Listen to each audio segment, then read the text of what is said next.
오늘은 하나님의 말씀, 성경에 관하여 함께 말씀을 묵상하도록 하겠습니다. 이제 오늘부터 몇 주 동안 기독교의 핵심 교리가 무엇인지 이것을 말씀해 드리려고 오늘은 하나님의 말씀이라는 제목으로 함께 상고하도록 하겠습니다. 기독교 핵심 우리가 많이 들어서 익히 알고 있습니다만은 체계적으로 한 번 더 상고하기 위해서 오늘부터 몇 주 동안 상고하도록 하겠습니다. 참고로 주보의 3면과 4면을 한번 보아주시기 바랍니다.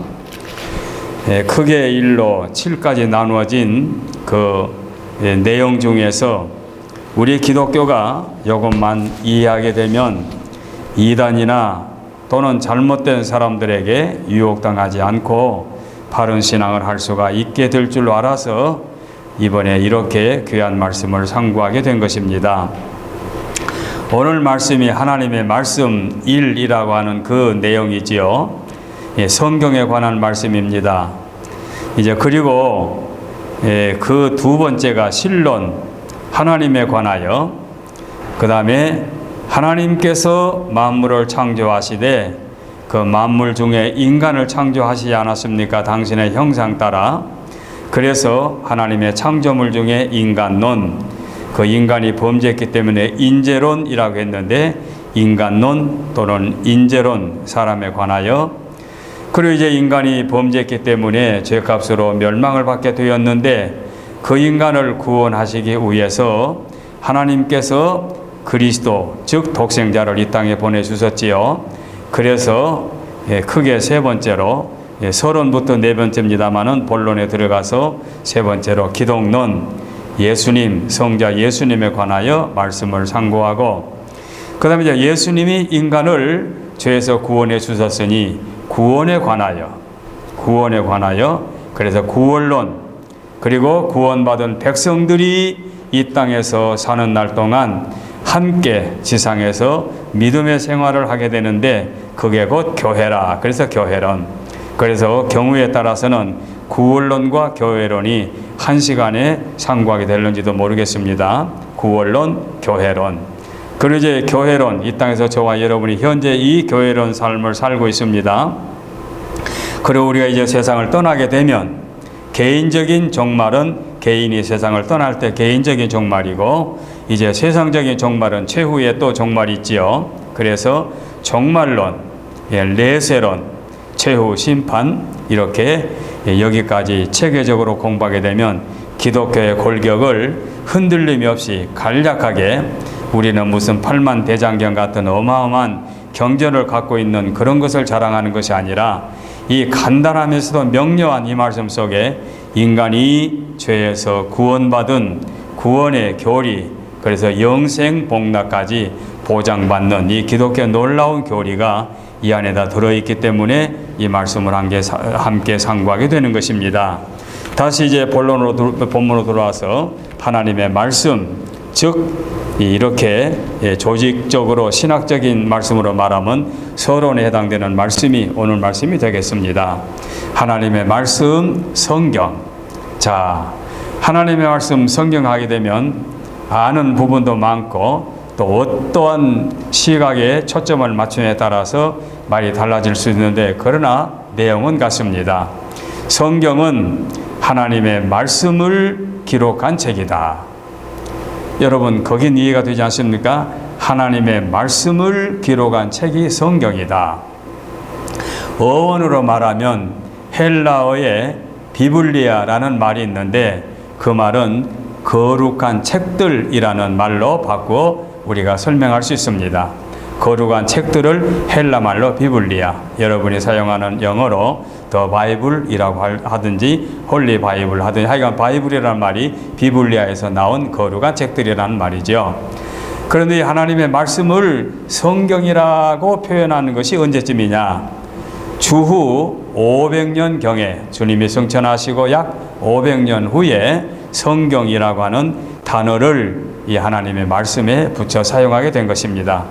예를 들어서 우리 그리스도인들이 그리스도인이라는 말을 사도행전에 보면은 안디옥 교회에서 비로소 그 이름을 사용했다. 즉 예수쟁이, 예수 믿는 사람이라는 말이 그리스도인이라는 말을 안디옥 교회에서 처음으로 사용한 것처럼 주후 500년경에 성경이라는 단어를 사용했다.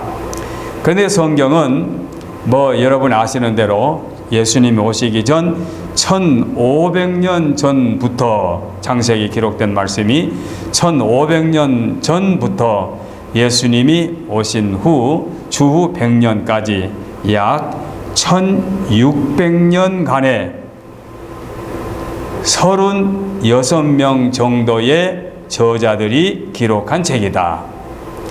자, 한번 머릿속으로 정리해 보세요. 한 사람이 어느 소설을 썼다. 장편 소설을 썼는데 1편, 2편, 3편을 썼다. 뭐 많이 쓴 사람은 1편부터 10편까지 쓴 경우도 있고, 뭐 상, 중하, 상하 쓰는 그런 그 많은 그 작가들이 글을 쓰지 않습니까?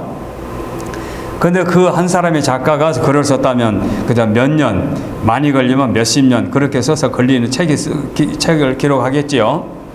그런데 성경은 1600년 동안 36명 또는 40명이라고 말하는 경우도 있습니다. 뭐 시편 같은 데 보면은 또는 잠언 같은 데 보면은 누구의 글이라는 말도 있으니까. 그런데 정확하게 말해서 36명의 거의 신약을 8명이 썼고 나머지 38명이 자면 아마 28명이 됩니까? 이렇게 36명이 기록을 했다. 그런데 그 1600년 동안에 지역으로 보면 어디에서 썼느냐, 뭐 서울, 뭐 부산 이런 식으로 팔레스틴, 로마, 헬라, 바벨론, 페르시아의 등지에서 성경을 기록했다. 1600년 동안에 36명이 팔레스틴, 로마, 헬라, 바벨론, 페르시아 등등에서 기록했는데 언어는 어느 말로 기록했느냐? 언어는 3종의 언어로 기록했는데 구약을 히브리어, 신약을 헬라어, 그리고 중간에 라틴어로 기록한 말씀도 있어서 3개 언어로 기록했다. 이렇게 알고 있습니다. 자, 그리고 구약에서는 내용이 예수님이 이 땅에 오실 것을 예고하는 말씀이 초점이다. 그리고 신약은 예수님이 이 땅에 오신 것을 구약에 예고된 말씀을 성취된 것이 신약의 말씀이다. 그래서 우리 기독교에서 경전으로 구약과 신약을 갖고 있는데 구약의 예언, 신약의 성취 이렇게 갖고 있습니다. 놀라운 얘기는 많지만 한 가지만 예를 든다면 그 유명한 배너의 작가 루 월레스가 기독교를 탄압하기 위해서, 기독교를 말살하기 위해서 도서관에서 연구하고 책을 쓴다고 이제 쓰다가 서론을 쓰고 이제 한두 장을 쓰다가 결국은 그 하나님의 존재, 기독교의 참된 진리에 굴복하고 거꾸러져서 사울이 변하여 바울이 되듯 그가 기독교를 탄압하려고 했던 그 사람이 변하여 예수님 앞에 굴복하고 배너 같은 대작품을 기록한 것은 유명한 사실인 걸 우리가 이렇게 알고 있지요. 바로 이렇게 하나님의 말씀은 살아있는 하나님의 말씀을 기록한 책인데 좀 다른 책과 비교해서 특이한 책이지요. 그래서 이 말씀을 오늘 세 대지로 나눠서 말씀을 정리해 봅니다. 첫째, 성경은 신적 권위가 있는 책입니다. 다른 책과는 달라요. 다른 책들은 책이 유명해지면 그 작가가 유명해지는 그런 경우가 있는데 성경은 성경 자체가 권위를 갖고 있습니다. 다른 책과 그게 좀 다릅니다. 그래서 오늘 말씀에 보면은 하나님의 말씀은 살아있고 이렇게 나오지 않습니까? 오늘 본문에 그렇게 나오지 않습니까? 살아있다. 살아있다고 하는 존재는 여러분 우리가 보통 생각하면 그건 살았구나, 저건 죽었구나 그런데 여러분 그 나무 뿌리 하나도 살아있으면 아스팔트를 뚫고 올라오지 않습니까? 산다고 하는 것과 죽었다는 것과는 대단히 다릅니까? 다 다릅니다.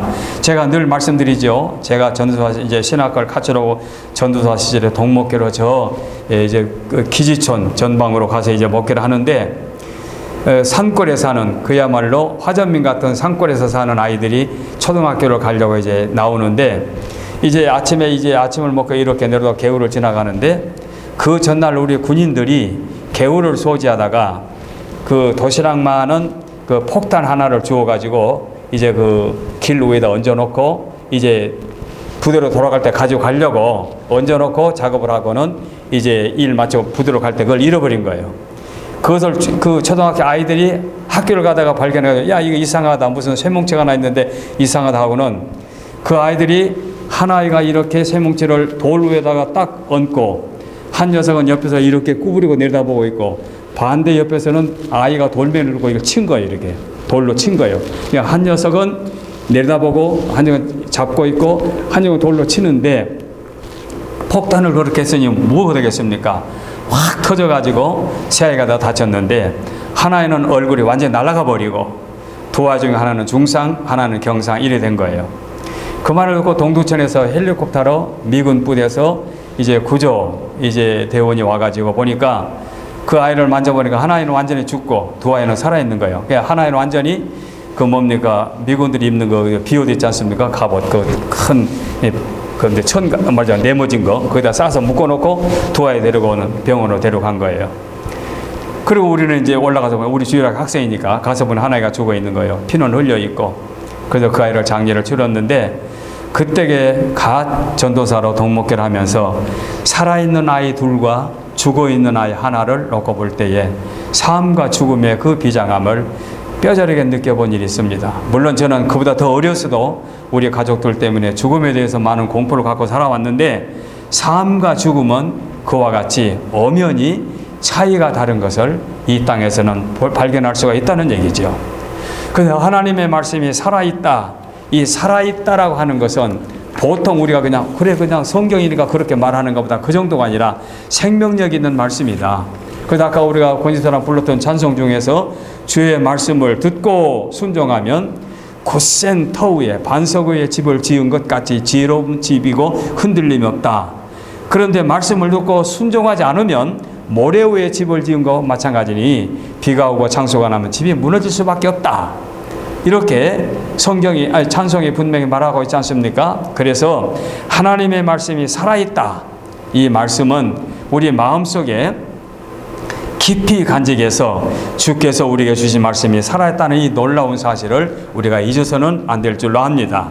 그래서 하나님의 말씀은 살아있고 활력이 넘쳐 좌우의 날선 어떤 검보다도 예리하여, 그 날선 검을 한번 상상해 보세요.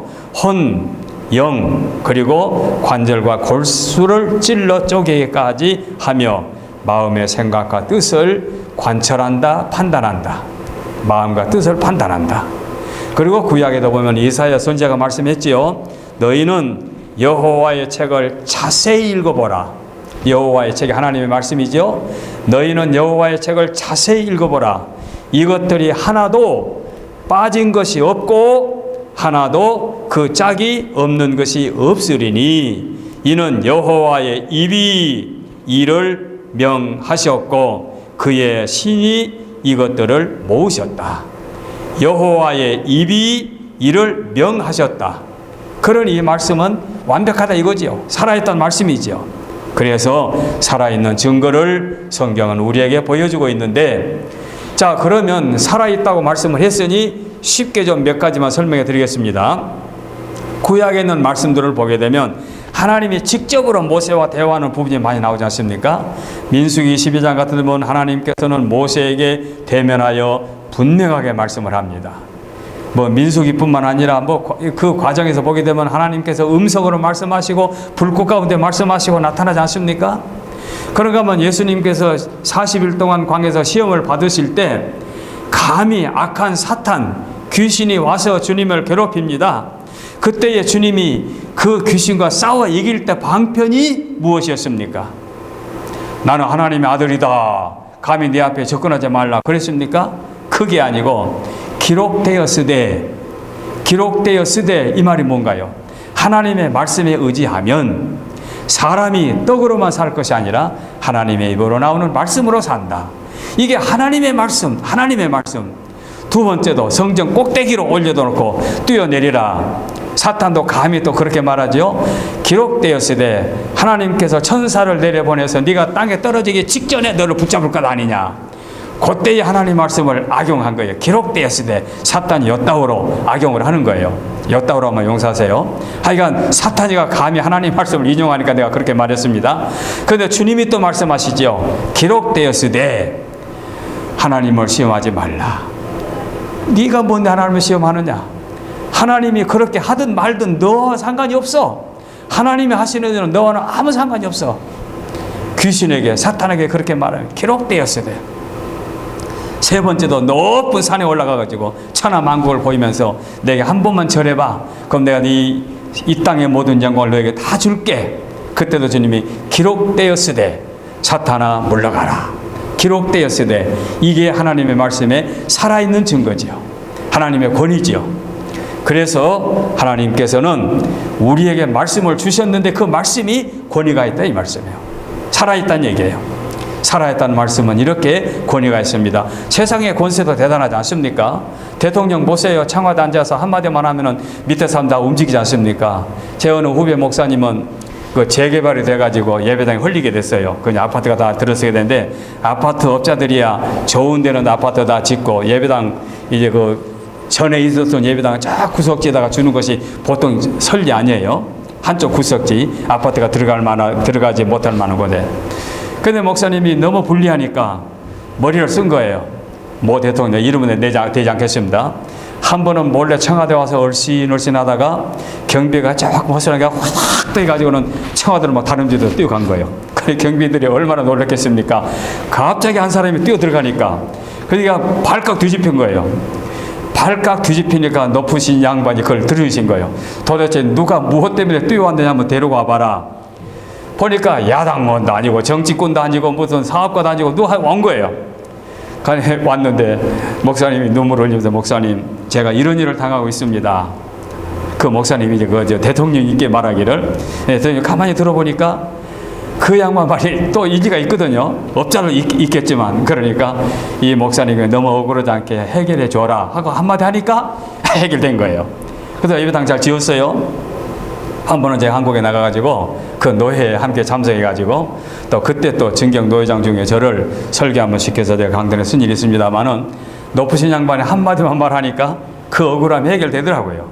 그런 식으로 하나님의 말씀은 권위가 있기 때문에 주님께서 기록되었으되 그리고 사탄이 얼마나 교묘합니까?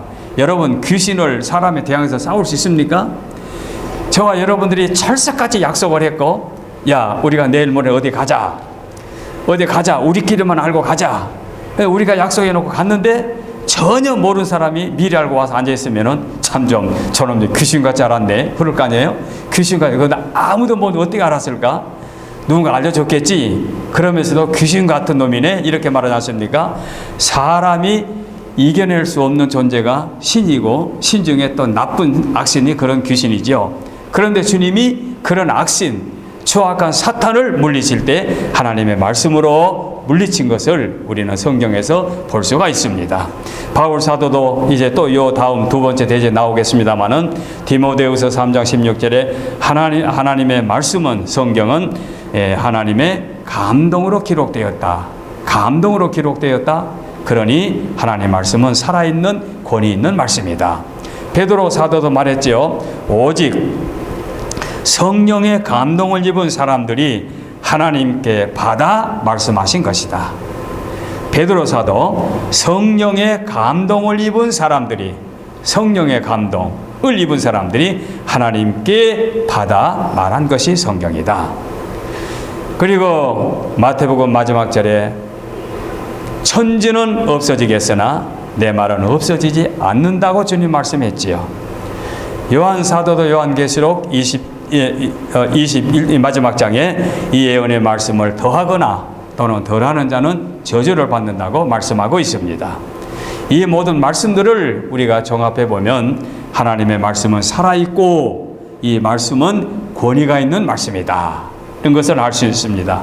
이렇게 쉽게 지금 제가 여러분 앞에 소개하는데 성경 어디를 가서 놓고 설명을 해도 이 말씀은 설명이 됩니다. 예를 들어서 마태복음 1장 1절 아브라함과 다윗의 자손 예수 그리스도의 세계라 계보라 하는 말씀 속에서도 아브라함과 다윗의 자손 예수 그리스도의 세계라. 그건 아브라함이 어디 시대? 구약 시대. 다윗 왕 시대. 구약에 있는 말씀이 신약에 이루어지는 말씀. 그러니까 이 말씀만 보아도 구약의 예언이 신약에 이루어지고 있기 때문에 예언과 성취가 동시에 신약과 구약에서 구약과 신약에서 이루어지기 때문에 하나님의 말씀은 살아있고 이 말씀은 권위 있는 말씀이다. 이는 한 번 말씀하는 걸로 끝나버린 것이 아니라 이 말씀은 살아있다 그 말이죠. 그래서 권위가 있다 그 말씀이죠. 그래서 하나님의 말씀은 권위가 있는 살아있는 말씀이고, 이제 두 번째 대지입니다. 하나님의 말씀은 이제 기록되어 있는데 어떻게 기록됐느냐. 하나님께서 육신의 몸을 입지 않은 신이신데 우리에게 말씀으로 이제 전해 주신 거지요. 근데 어떻게 기록됐느냐. 그래서 아까 디모데후서 3장 16절에 하나님의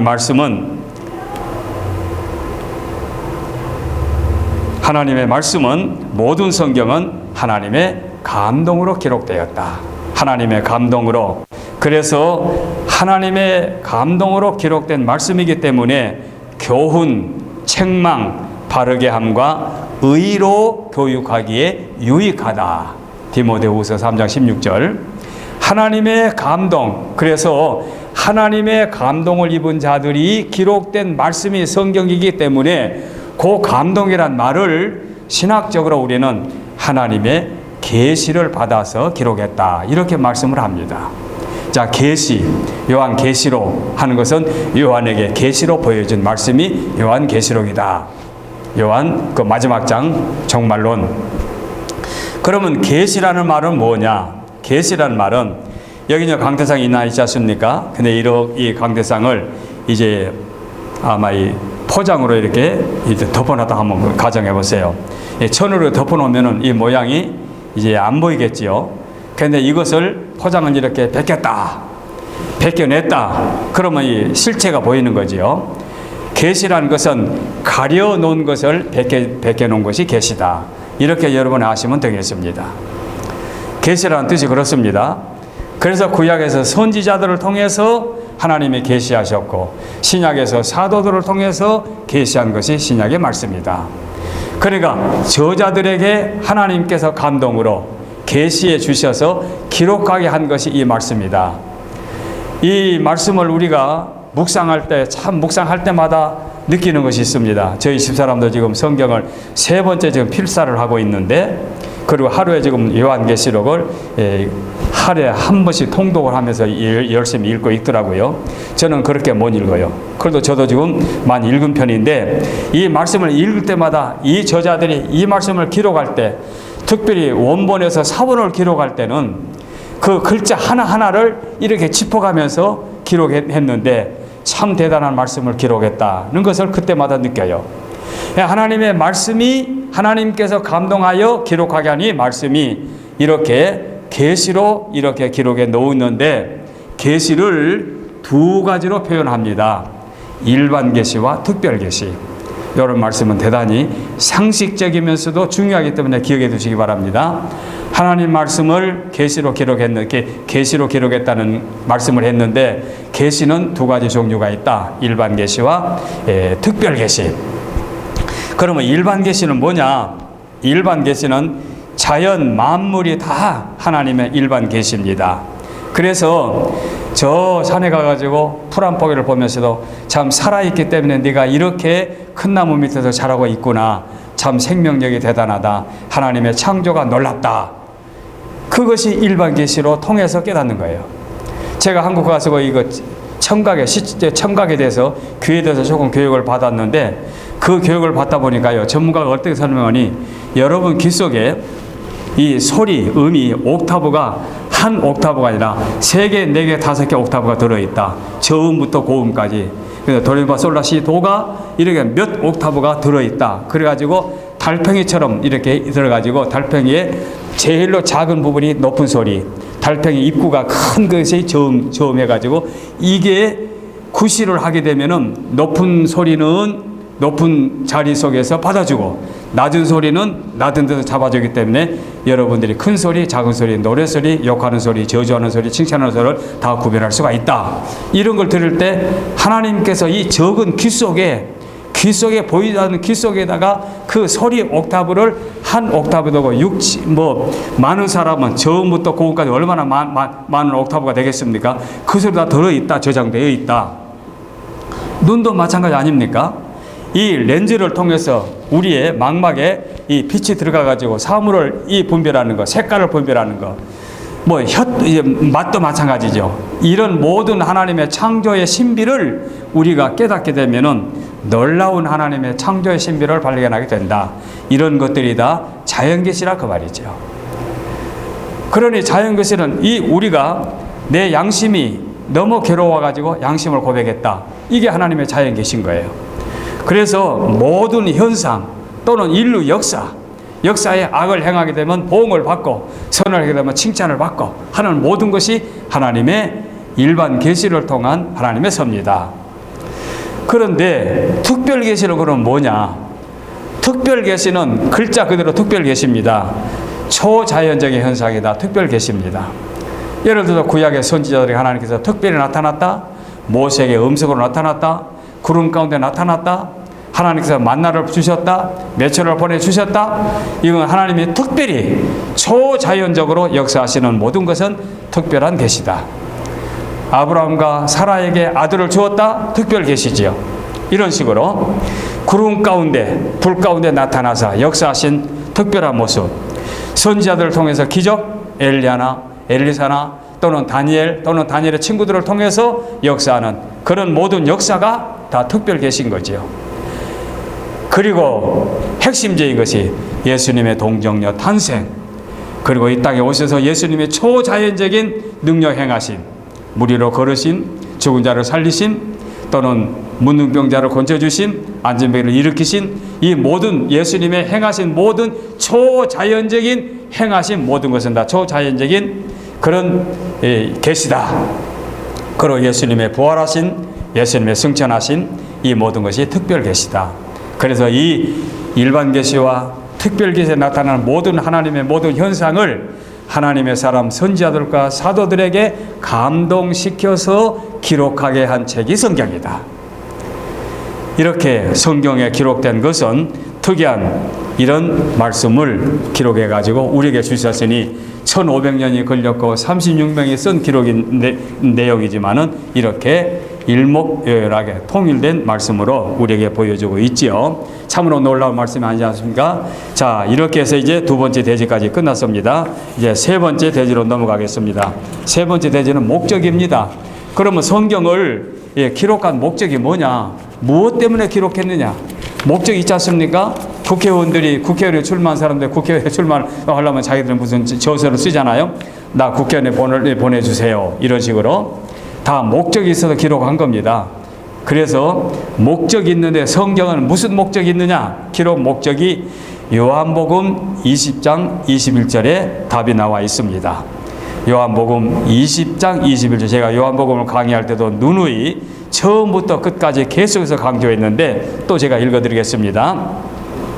오직 이것을 기록함은, 요한복음 20장 31절, 오직 이것을 기록함은 너희로 예수께서 하나님의 아들 그리스도이심을 믿게 하려 함이요, 또 너희로 믿고 그 이름을 힘입어 생명을 얻게 하려 함이라. 예수 그리스도를 믿어 구원받게 하는 것이 성경을 기록한 목적입니다. 답이 나왔습니다. 이것이면 완전합니다. 그래서 주님께서 친히 요한복음 5장에 말씀하시죠. 너희가 성경에서 영생을 얻은 줄 생각하고 성경을 상고하거니와 이 성경이 곧 내게 대하여 증거하는 것이다. 성경 어디를 가서 읽어봐도 다 연관이 있습니다. 짝이 없는 것이 없습니다. 딱 들어맞습니다. 왜? 한 분 저자이신 하나님께서 여러 사람을 통해서 여러 시대에 보내주셨지만 주인이 한 분이기 때문에 동일합니다. 그러니 오직 이것을 기록하면 너희로 예수께서 하나님의 아들 그리스도이심을 믿게 하려 하며 또 너희로 믿고 그 이름을 힘입어 영생을 얻게 하려 함이라. 성경을 기록한 목적은 나를 구원하기 위해서 하나님께서 기록한 것입니다. 이게 목적입니다. 이 말 외에 다른 답이 필요 없습니다. 그런데 이제 이 말씀을 이제 또 쉽게 풀이해 볼 필요가 있습니다. 성경을 보게 되면요, 뭘 깨닫느냐? 내가 죄인인 것을 알게 됩니다. 거울에 내 얼굴을 비춰보면 내 얼굴을 보이지 않습니까? 성경에 나 자신을 비춰보게 되면 내가 죄인인 것을 깨닫게 됩니다. 그래서 모든 사람들이 성경을 가까이 하게 되면 내가 죄인임을 깨닫게 되는 것이 이게 첫 단계입니다. 그 다음에 두 번째, 내가 죄인인데 이 죄에서 해결함을 받을 수 있는 것이 뭐냐? 이제 두말할 것은 그리스도지요. 그래서 예수님을 믿게 되는 거지요. 내가 죄인인 것을 깨닫고 예수님을 믿습니다. 이러면 이제 구원 받지요. 그 다음에 성경은 뭐까지 또 플러스 알파 뭐까지 해주셨는 거 아니? 그리스도인들이 이 땅에서 어떻게 살 것인지 생활 지침을 성경이 제시해주고 있습니다. 그 얼마나 멋있습니까? 죄인인 것을 깨닫게 하여 예수님을 믿게 하여 구원받은 백성이 이 땅에서 어떻게 사는 것까지 알려주었으니, 여러분 잠언서 같은 말씀, 전도서 같은 말씀을 읽어보세요. 세상 것 때문에 아웅다웅하며 싸우는 사람들이 전도서 같은 거 읽으면 마음이 너그러질 수밖에 없어요. 그리고 적장시대 기록한 그 욥의 글 같은 것을 읽어보면요, 와, 그 시대에 그렇게 발전되었구나 하는 것을 감탄할 수 있어요. 누가 이 땅덩어리를 공중에다 매다 놨느냐? 이게 적장시대 한 말이라니까요. 이 시대 한 말이 아니에요. 이 시대 인류 과학자가 한 말이 아니야. 누가 이 지구를 또는 누가 물을 한 곳으로 모아놨느냐, 이 질서를 누가 만들었느냐 하는 것을 감히 누가 말할 수 있어요. 그리고 이 소선지서에 보게 되면요, 선지자가 이렇게 말해요. 세상 사람들이 세상에서 멋대로 살아요. 자기 힘 가지고, 자기 능력 가지고, 자기 재물 가지고, 자기의 권세 가지고 살다가 위기를 만나게 되면 하나님을 찾는다. 이게 소선지자가 한 말씀이 있어요. 위기를 만나면 하나님을 찾아요. 왜? 하나님만이 유일한 분이고 살아계시니까. 이제 또 다음 시간 실론에서 또 자세히 말씀을 드리겠습니다만, 하나님 한 분밖에 안 계시던 누구나 다 하나님을 찾아요. 누구를 믿든지 어디를 가든 어느 신을 믿든지 간에 위기를 만나면 하나님을 찾는데, 하나님이 살아계시기 때문에 그렇습니다. 그런데 우리는 그런 위기를 만나기 전에 이렇게 하나님께서 주신 하나님 말씀을 내 품에 안고 이 말씀대로 살아가니 얼마나 소중합니까? 저는 어렸을 때 시골에서 열악한 환경에서 교회를 다닐 때요, 다른 동리를 이 통감에서 돌아다닐 때 어떤 때는요, 그 갱지로 만든 찬송 하나 들고 다니는데 그 마을 청년들이 물을 확 뿌려버린 거예요. 야, 이놈 새끼야, 너 또 예배당 갔다 오는구나. 그러면 찬송가에 물이 젖어가지고 내가 굉장히 속상할 때가 있어요. 어들은 또 성경책도 품에다 이렇게 숨기고 이렇게 가지 않습니까? 그것도 그때는 또 목사님이 성경책을 부끄럽다고 품속에 넣고 다니다가 예배당에 와가지고 성경책을 품에서 꺼낸 사람 아주 비겁한 사람이다, 또 이런 설교를 하면은요, 얼마나 또 양심에 가책을 하십니까? 예수 믿는 것을 숨기려고 품은 건 아닌데, 그러니까 숨겨가지고 예배당에 와가지고 예배당에 와서 성경을 열어놓고 올 때 또 목사님 그리 말씀이 또 그 말 걸리잖아요. 그렇게 출발을 해가지고 평생을 이렇게 말씀을 갖고 사는데, 참 나는 축복받은 사람이다. 나같이 시골에서 못나고 천한 사람이 구원받아 천국 백성으로 하나님 말씀을 이렇게 영생의 말씀을 갖고 산다는 게 얼마나 축복된 말씀이냐. 아무리 생각해봐도 이 말씀을 갖고 산다는 것은 놀라운 축복이 아닐 수 없어서 이렇게 자꾸 이 말씀을 반복합니다. 죄인인 것을 깨닫는 것 대단히 중요한데 성경을 보지 않고는 깨달을 수가 없다고 하는 말씀을 여기서 우리가 분명히 기억해 두시길 바랍니다. 결론적으로 말씀을 하나 드리겠습니다.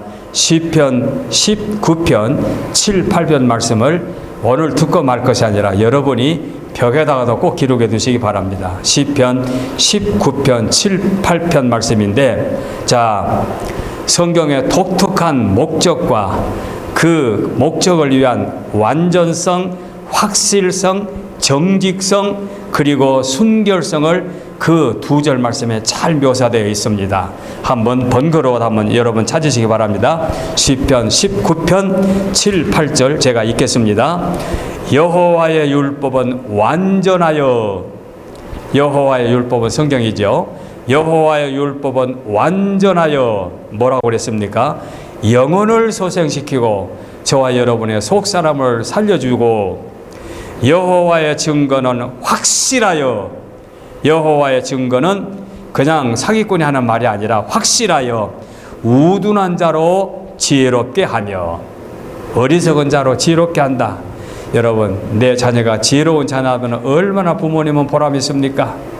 여러분의 후손들이 지혜롭게 산다, 남에게 사기당하지 않는다, 얼마나 보람 있습니까? 그런데 확실하여 우둔한 자로 지혜롭게 하며, 여호와의 교훈은 정직하여 마음을 기쁘게 한다. 정직한 사람은 마음에 뉘우침이나 회개나 그런 뉘우침이 없지요. 왜? 정직하니까. 정직하여 마음을 기쁘게 한다. 그냥 마음에 조금 더 거리낌이 없는 거지요. 그리고 네 번째, 여호와의 계명은 순결하여 마음의 눈을 밝게 한다. 눈을 밝게 한다. 볼 것 보고 안 볼 것 안 본다. 여러분, 인터넷이 발달하다 보니까요, 별의별 것이 다 뜨지 않습니까? 저 같은 경우는 인터넷을 보면서 그 정치에 관한 것을 내가 보면서 자꾸 이제 마음에 짜증을 내니까 집사람이나 아이들이 제발 좀 보지 말라고. 그래서 그걸 안 보고 자연인만 보다 보니까, 또 자연인 속에도 또 내가 또 시골에서 살다 보니까 또 따보는 게 한두 가지 아니더라고요. 그래서 요즘은 아예 이제 그런 걸 저렇게 안 보고 성경 앱을 깔아가지고 그저 누워서도 성경 보고 앉아도 성경 보고 하다 보니까 조금 달라진 것 같아요. 그런 식으로 우리가 하나님의 말씀이 얼마나 가치 있는가 하는 것을 시편 19편에 멋지게 말씀 표현하지 않았습니까? 이 말씀을 여러분 자손들에게 꼭 유산을 물려주시기 바랍니다. 여호와의 율법은 완전하여 영혼을 소생시키고, 여호와의 증거는 확신하여 우둔한 자를 지혜롭게 하고, 여호와의 교훈은 정직하여 마음을 기쁘게 하고, 여호와의 계명은 순결하여 마음을 밝게 하도다. 오늘 이 말씀을 이제 결론